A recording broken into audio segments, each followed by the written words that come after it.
Bem-vindos.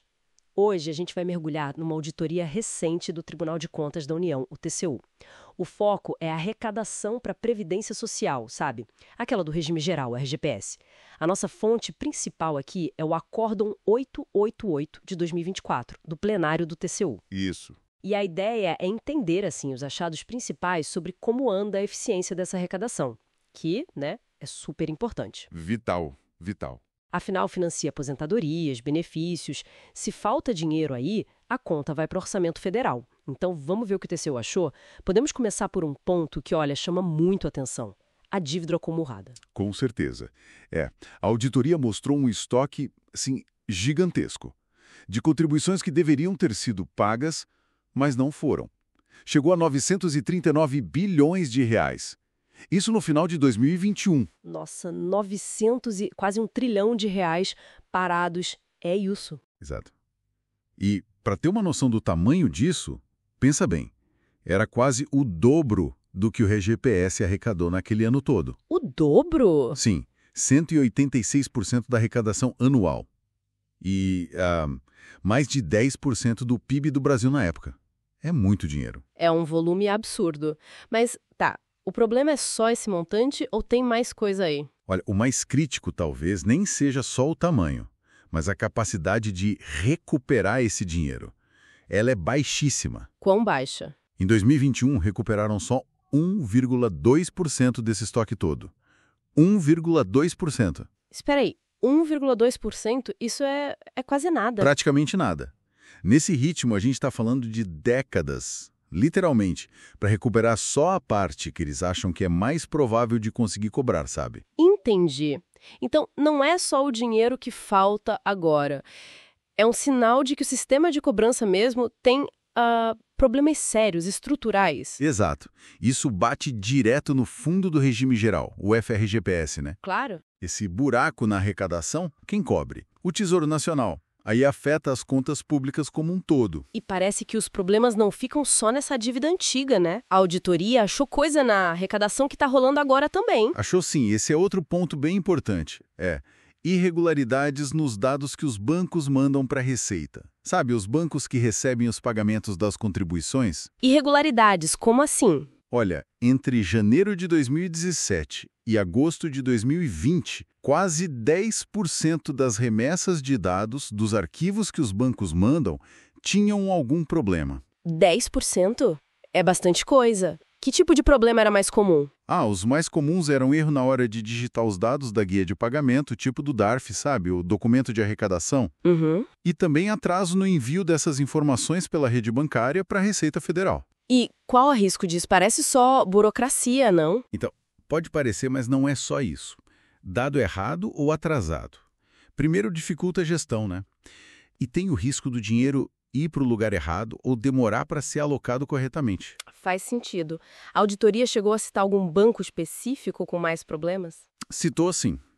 Mencionou que a Caixa Econômica Federal, por exemplo, teve taxas de erro acima do limite de tolerância. Isso de forma consistente para alguns documentos como o DARF, DAS e DAE, naquele período que eles analisaram. Entendi. Assim, eles notaram que a tendência geral é de melhoria, mas esses focos de problema ainda existem, né? Falando em gestão, teve também a questão do monitoramento que a Receita Federal faz, ou melhor, não faz tão bem, né? Isso, exatamente. Apesar de ter lei específica que manda fazer isso, a Receita Federal, a RFB, não acompanha nem avalia o desempenho da arrecadação da Previdência separado das outras coisas que ela arrecada. Como assim? Eles juntam tudo? Usam indicadores gerais agregados, não tem um olhar específico só para a Previdência. Mas espera aí, a Previdência é enorme. Quanto que ela representa do total que a RFB administra? Era tipo uns 27% em 2021. É uma fatia muito grande para não ter um acompanhamento próprio dedicado, né? Com certeza. Sem olhar especificamente, fica difícil ver onde está o problema ou onde dá para melhorar, só naquela área.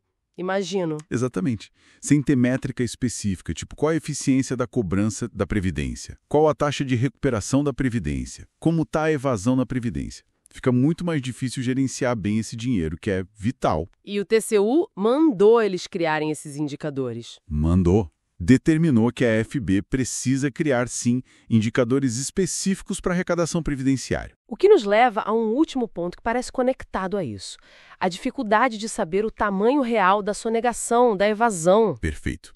É o chamado gap tributário, ou tax gap, né?